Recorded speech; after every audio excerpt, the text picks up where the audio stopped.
जिंदाबाद। विरोधी कौन आया? विरोधी कौन आया? देखो देखो कौन आया? देखो देखो कौन आया? देखो देखो विरोधी कौन आया? और आप लोग के सामने हेलीकॉप्टर आ चुका है। आप लोग देखें, कृपया अपने की स्थिति न पैदा करें। कोई भी बात हमारे बीच सब लोग बैठ जाए। सब लोग ओजी साहब पहली बार आने वाले हैं, आ चुके हैं, आपके ऊपर मंडरा रहे हैं। इंशाअल्लाह बस 1 मिनट 1.5 मिनट जो हेलीकॉप्टर का जो प्रोटोकॉल होता है उसके बीच एक बार फिर नारों से उनका स्वागत करें।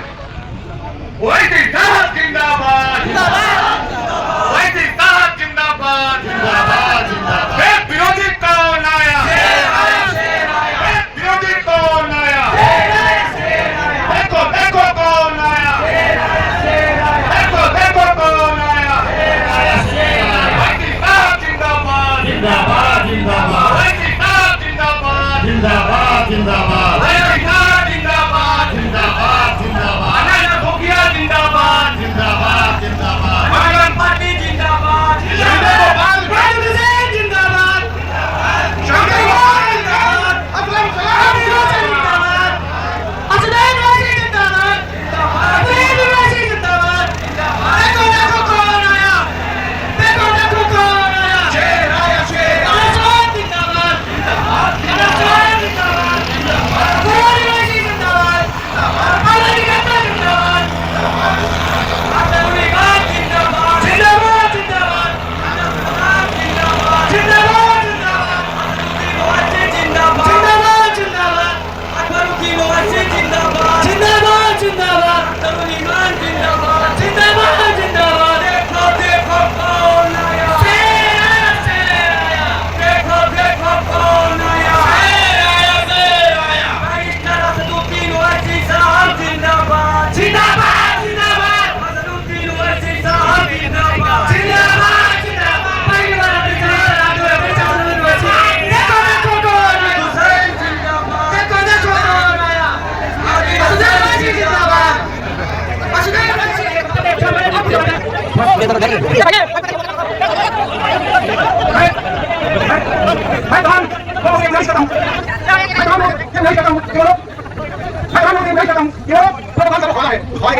हमने अभी से सबसे पहले असदुद्दीन ओवैसी साहब को कहने की जरूरत आपके अंदर है, मुझे मालूम है। इसके लिए मैं लोग ये चाहता हूँ कि बहुत सारे लोग हैं जो असदुद्दीन ओवैसी साहब को, मानसून साहब को, अब्दुल साहब को, वाइस प्रधान साहब को देखना चाहते हैं। उन लोगों से मैं गुजारिश करता हूँ कि वो बैठ जाए, ताकि सबको देखने को मिले।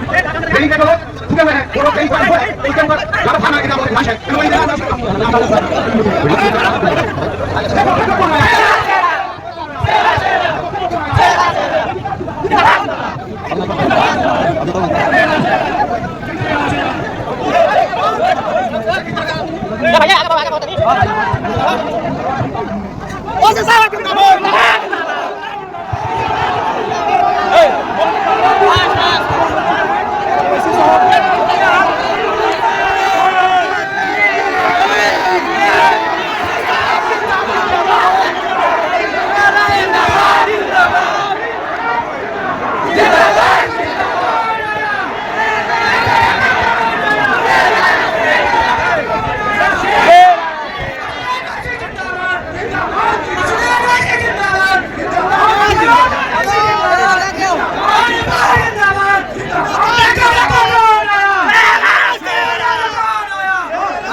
बगैर कार्ड वाले लोग जो भी हैं, बगैर कार्ड के जो लोग हैं, एसपीजी का कृपया वो सम्मान करें, एसपीजी का कृपया करके वो सम्मान करें।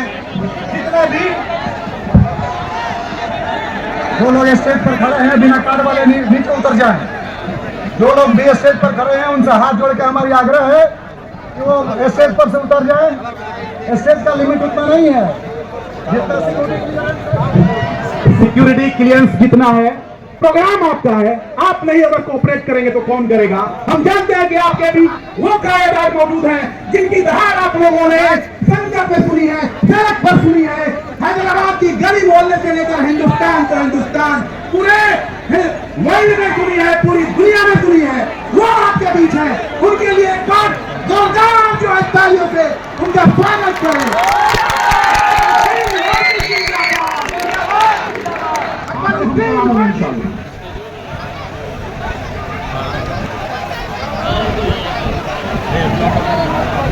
अस्सलाम वालेकुम रहमतुल्लाहि व बरकातुहू।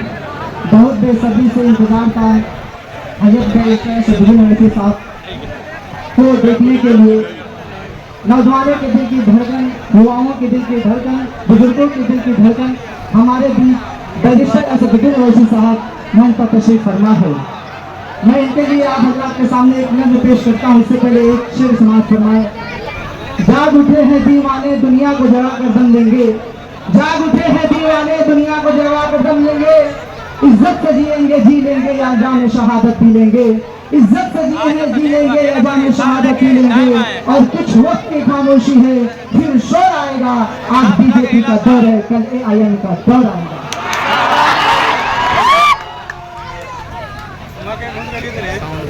हम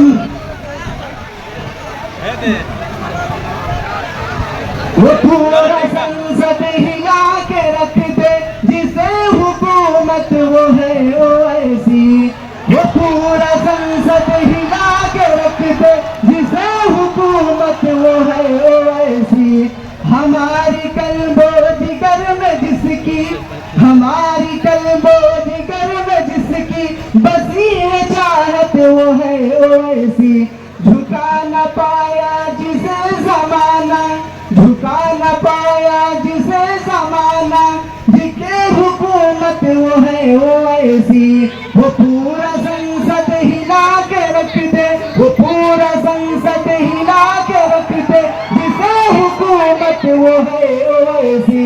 मुखालिफत से जो लड़े तन्हा, मुखालिफत से लड़े जो तन्हा, करे जो जुर्अत वो है ओवैसी। हमारी कल्बो जिगर में जिसकी बसी चाहत वो है ओवैसी। फकत तुम्हारे दिल में थोड़ी, फकत तुम्हारे ही दिल में थोड़ी, फकत तुम्हारे ही दिल में थोड़ी। जो भर रहा है सभी के दिल में, जो भर रहा है सभी के दिल में, वतन की रस्ती वो है ओवैसी। झुका न पाया जिसे जमाना, झुका न पाया जिसे जमाना, उसे हुकूमत वो है ओवैसी। वो पूरा संसद हिला के रख दे, वो पूरा संसद हिला के रख दे जिसे हुकूमत वो है ओवैसी। ओवैसी साहब जिंदाबाद, MIM पार्टी जिंदाबाद, अनस सलाम जिंदाबाद, अख्तर इमान साहब जिंदाबाद। जय भीम, जय भीम, जय भीम। आप लोग इतना लामहदूद तादाद में हैं कि उसके लिए मुझे एक शेर याद आ रहा है कि उन्हें बता दो उनके नकली यादों को। वो कहते हैं कि मुसलमान भटवत कहा थी हमरे के मुदी। वो कह जब बताने के बाद कि उन्हें मालूम नहीं कि मेरी कीमत क्या है, वो क्या कहते हैं कि मुफ्त में हासिल हो जाए। मैं बैरिस्टर असदुद्दीन ओवैसी साहब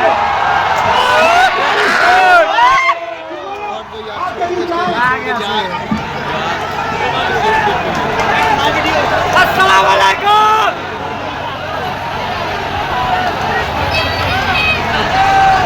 ओ सामने हटिए।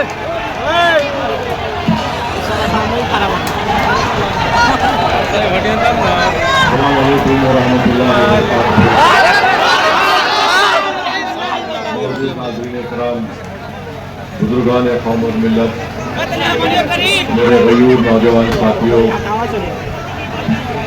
मेरे तमाम मंदिर के रुखसार, आप तमाम का बेहद शुक्रिया कि आप अपना कीमती वक्त निकाल कर आज मजलिस इत्तेहादुल मुस्लिमीन के इस इलेक्शन रैली में आप आए।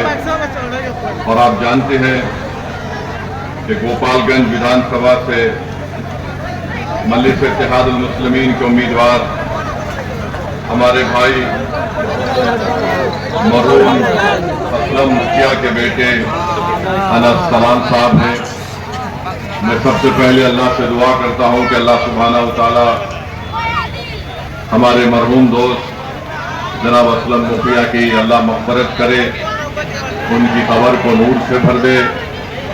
और उम्मीद करते हैं कि यहाँ का एडमिनिस्ट्रेशन जो असल कातिल है हमारे भाई असलम मुखिया का, जो अभी तक नहीं पकड़ा गया है, उसको जल्द से जल्द कानून अपनी गिरफ्त में लेगा। मैं आपके दरमियान में इसलिए आया हूं मेरे अजीज दोस्तों और बुजुर्गों, आपसे अपील करने के लिए कि 6 तारीख को हक की रायदही का दिन है, मतदान का दिन है।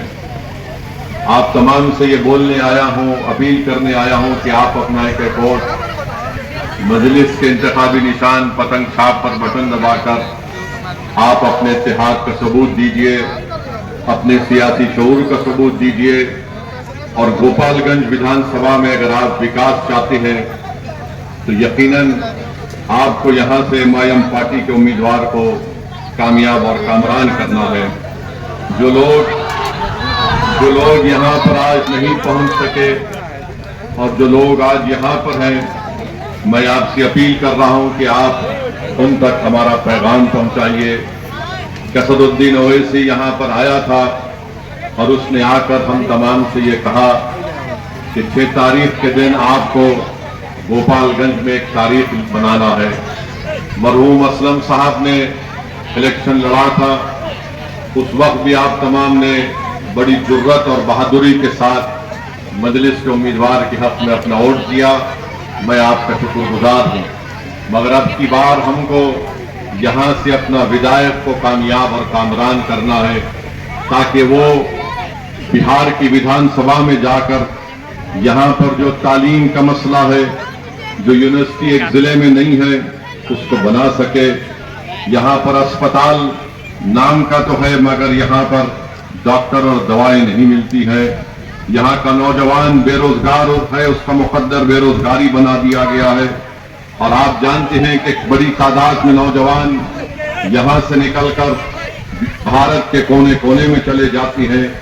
गांव में रोड नहीं है और फिर आप देखते हैं कि बहुत ज्यादा यहाँ पर किसानों को परेशानी है, सिंचाई का इंतजाम नहीं है, बिजली का कोई मौसर इंतजाम नहीं है। तो ये तमाम ऐसे मसले हैं जहां पर आपको एक हरकियाती विधायक को कामयाब करना है, जो एमआईएम पार्टी ने अनस सलाम को यहां पर आपके सामने पेश किया है। मेरे अजीज दोस्तों और बुजुर्गों, आप देखते हैं कि आज हम ये भी देखते हैं कि बिहार में जिसकी आबादी 3% की नहीं है, वो ये कह रहे हैं कि अब की बार उनका उप मुख्यमंत्री राजद से होगा। और जिसकी आबादी 17% है, उनका कोई नामो निशान नहीं है। अगर कोई बिहार में कहता है कि अब के बार मल्ला का बेटा डिप्टी चीफ मिनिस्टर होगा, तो मैं पूरे आप तमाम से एक सवाल और एक फिक्र देकर जाना चाहता हूं कि क्या आदम का बेटा मुख्यमंत्री नहीं हो सकता? क्या अब्दुल का बेटा मुख्यमंत्री नहीं हो सकता? क्या मोहम्मद का बेटा मुख्यमंत्री नहीं हो सकता? क्या अनस सलाम आपका विधायक नहीं हो सकता? अभी चुनाव शुरू नहीं हुआ तो मल्लाह के बेटे ने कह दिया, राजद के नेता के मौजूदगी में कह दिया कि अब के बार उप मुख्यमंत्री हमारे समाज का होगा, जिनकी आबादी सिर्फ 3% है और जिसकी आबादी 17% है, जो मोहम्मद का बेटा है, जो आदम का बेटा है, जो अहमद का बेटा है, वो ये ख्वाब भी नहीं देख सकता। तो ये इंसाफ की लड़ाई है, याद रखिए। 17% है और कितने टिकट दिए जाते हैं? जो 14% है उनको कितने टिकट मिलते हैं आप खुद देख लीजिए। 14% है तो 36% टिकट दिए जाते हैं। अब आप बताइए, जब असदुद्दीन ओवैसी ये बात करता है तो ये लोग हमको झूठा इल्जाम लगाते हैं कि वोट कटवा है, ये वोट काटने के लिए आया है। मेरे अजीज दोस्तों और बुजुर्गों, यकीनन हम वोट लेंगे और वोट देंगे भी इंशाअल्लाह ताला। अब तक हम सिर्फ वोट देते आए थे। ये जालिम लोग नहीं चाहते कि आप वोट हासिल करें। मजलिस आपको ये पैगाम देने आई है कि हम वोट लेंगे भी वोट हासिल भी करेंगे और इंशाअल्लाह ताला हम यहां से अपने उम्मीदवार को यहां का विधायक बनाकर भिजाएंगे। और दूसरी तरफ आप देख लीजिए, एनडीए है, बीजेपी है। बीजेपी तो अल्पसंख्यक समाज जो भारत की 14% आबादी, उसमें से किसी को टिकट नहीं देते। जेडीयू है तो कितने दिए? 2 टिकट दिए। और फिर मोदी जी किस जबान से ये जनता के सामने आकर कहते हैं कि भाइयों बहनों, मैं सबका साथ, सबका विकास और सबका विश्वास चाहता हूं। आप बताइए, जब हम इंसाफ की बात करते हैं तो वो सच्चाई पर मुबन्नी है।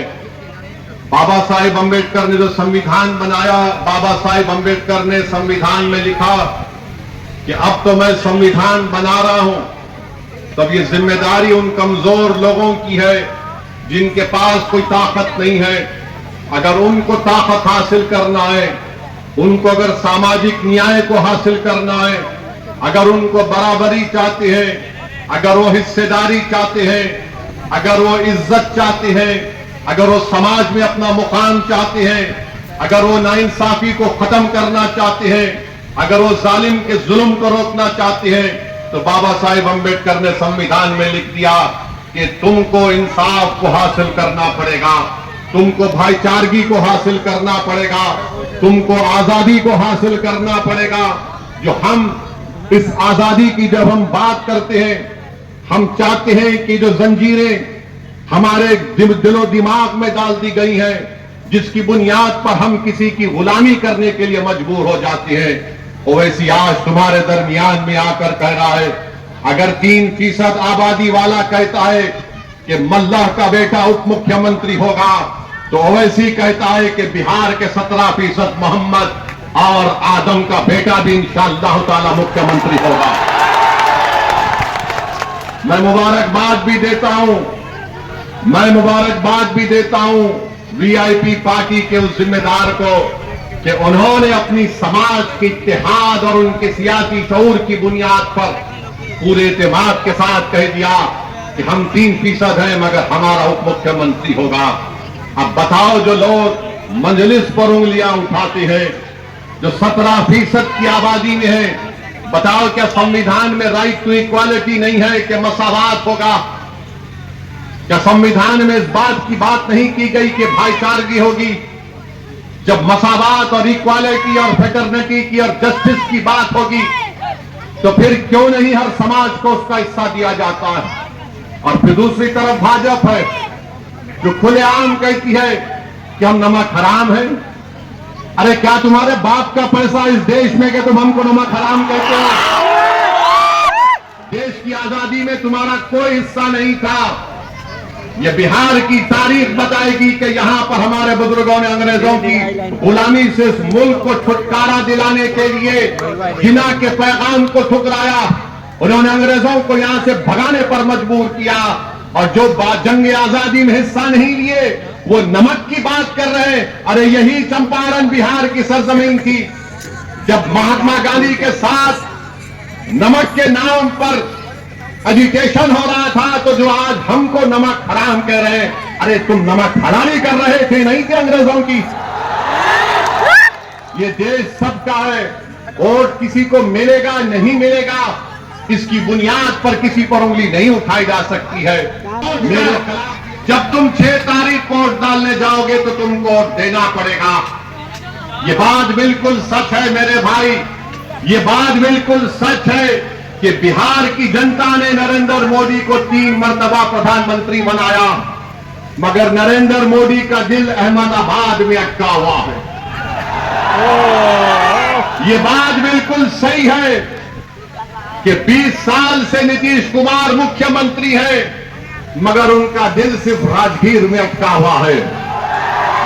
ये बात बिल्कुल सच है कि तुमने 20 साल लालू परिवार को मुख्यमंत्री बनाया, फिर 25 साल में कई मर्तबा उनके बेटे उप मुख्यमंत्री बन गए। तुमने झोली भर भर कर उनको वोट दिया, मगर लालू का दिल सिर्फ अपने बेटे में अटका हुआ है। एक प्रधानमंत्री का दिल अहमदाबाद में अटका हुआ है, एक नीतीश कुमार का 20 साल से मुख्यमंत्री है, राजगीर में अटका हुआ है, एक राजद का लालू परिवार है, सिर्फ एक ही अपने बेटे में अटका हुआ है। बताओ कहां विकास होगा? तो विकल्प क्या है? विकल्प MIM पार्टी है। हमने रावण के साथ, चंद्रशेखर आजाद रावण के साथ और स्वामी प्रसाद मौर्य के साथ मिलकर हमने अलायंस किया है। तो हम आपको बताने आए हैं मेरे अजीज दोस्तों और बुजुर्गों कि आप अपने एक वोट का सही इस्तेमाल करिए। रहा सवाल अमित शाह का, जो बार बार दिन रात उनको एक ही चीज नजर आती है, घुसपैठिया घुसपैठिया घुसपैठिया। अरे अगर बिहार में घुसपैठिया है तो शाह साहब आप सो रहे थे। देश के गृह मंत्री आप हैं, BSF तुम्हारे पास है, पूरी हुकूमत तुम्हारे पास है, कैसा कोई बॉर्डर क्रॉस करके बिहार में आ रहा है? मगर अपनी गलती को मानने को तैयार नहीं है। अच्छा, इतना झूठ बोलते हैं। इलेक्शन कमीशन ने SIR किया तो क्या 2 घुसपैठिया निकले? 2 निकले सीमांचल में। बताओ अमित शाह कितने घुसपैठी निकले बिहार में SIR के बाद? तूने कितने नाम इलेक्शन कमीशन ने निकलवा दिए? कितने घुसपैठी थे बताओ? कुछ नहीं बोल सकते, मगर अमित शाह जनता में आकर बोलते हैं घुसपैठी को निकालना है, नहीं निकालना है। तो हर जनता बोलेगी निकालो, मगर निशाना किधर है? अपनी गलती को मानने को तैयार नहीं है। मेरे अजीज दोस्तों और बुजुर्गों, आपकी क़यादत होना जरूरी है। भारत की जमहूरियत मजबूत होगी, भारत की जमहूरियत मजबूत होगी। आप बताइए, 17% अल्पसंख्यक समाज मुसलमानों की आबादी है और कितने पूरे पार्टी टिकट देते हैं? क्या हाल बना के रख दिया आपने? सिर्फ हमसे वोट ले लेंगे और उसके बाद हमको लाचार और लावारिस करके छोड़ देंगे। तो मैं आपसे अपील करने आया हूं मेरे अजीज दोस्तों और बुजुर्गों, अगर हम इस मुल्क में जमहूरियत को मजबूत करना चाहते हैं तो 6 तारीख के दिन आपसे अपील कर रहे हैं कि आप एक नौजवान को यहां से अपना विधायक बनाकर भिजाइए। आप सब लोग पतंग साहब को वोट देंगे इंशाअल्लाह। अब वादा कर रहे हैं आप, याद रखिए बिहार में जंगल राज अभी भी चल रहा है। एक जंगल राज था जब लालू के परिवार के लोग मुख्यमंत्री थे, दूसरा जंगल राज मोदी, नीतीश कुमार और फिर तेजस्वी भी कभी कभी शामिल हो गए, तो जंगल राज चल रहा है। ये वो पहला पार्ट 1 था, ये पार्ट 2 चल रहा है। तो दोनों जंगल राज थे जिसमें राज वोट तो ले लिया मगर राज कोई और कर रहा था, गरीब को कोई फायदा नहीं हुआ। अरे बिहार में 4% लोग, 4% बेरोजगारी का तनासुब है, 4% देश से ज्यादा। बिहार में 28% लोग अपना घर बार छोड़कर देश के कोने कोने में जाते हैं और फिर बिहार में उनके 28% लोग जाने की वजह से करीब 30 से 50% घर मुतासिर होते हैं। नरेंद्र मोदी, नीतीश कुमार, तुमने कौन सा विकास किया बताओ? बोलते हैं 125 यूनिट बिजली के फ्री देंगे। जाकर किसी किसान से पूछो जो ट्यूबवेल से पानी निकाल कर अपनी जमीन पर पानी छोड़ता है, 6-6 घंटे 8-8 घंटे बिजली नहीं आती, 6-6 घंटे। मगर आज बड़े बड़े बुलंदबान दावे किए जा रहे। अरे 20 साल तुमको सत्ता मिली नीतीश कुमार, नरेंद्र मोदी, और बिहार में आपने करप्शन को आम कर दिया, भ्रष्टाचार को, रिश्वत को आम कर दिया।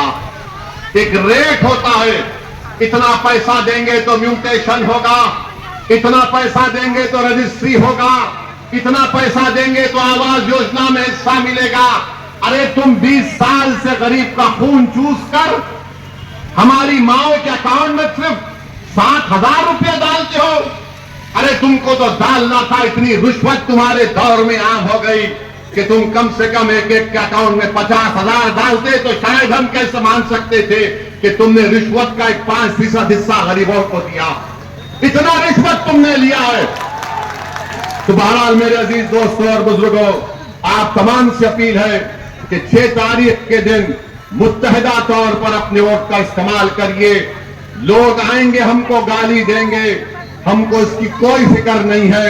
लोग इल्जाम लगाते, हमको कोई फिक्र नहीं है, मगर हमारा एक ही ख्वाब है कि हम इस दुनिया से जाने से पहले देखना चाहते हैं कि भारत की जमहूरियत और मजबूत हो, और मजबूत ऐसे होगी जब यहां पर अल्पसंख्यक समाज को उनकी अपनी सियासी लीडरशिप होगी। आपको अपने वोट से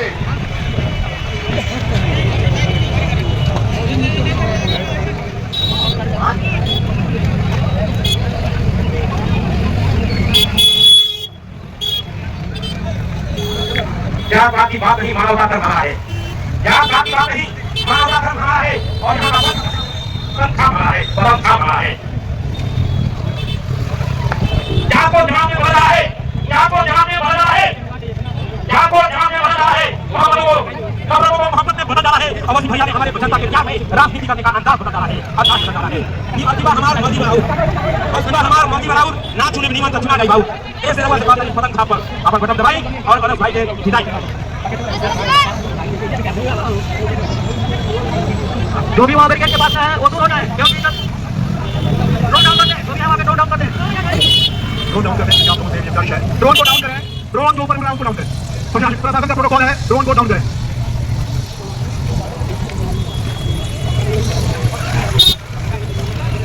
एक बहुत गैर जरूरी ऐलान, किसी का S25 मोबाइल है वो गुम हो गया इस जेल में। कोई ऐसा लगता है कि कोई ईमानदारी का परिचय देगा, सबूत देगा, तो वो मंच पर लाके दे सकता है, क्योंकि ऐसे बहुत सारे गरीबों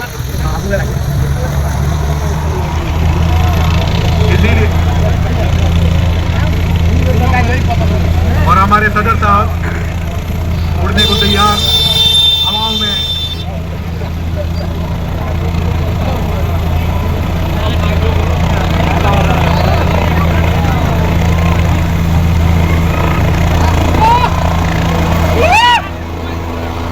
एक बार आप लोग फिर ये याद कर लीजिए कि 6 तारीख को मोरखा 6 हमारे छोटे भाई, जिनके बड़े भाई, किसी के भतीजे, उनका चुनाव चिन्ह है पतंग छाप। उस पतंग छाप पर आप लोग मोहर लगाकर अनस सलाम साहब को भारी से भारी मतों से विजयी करें इंशाअल्लाह।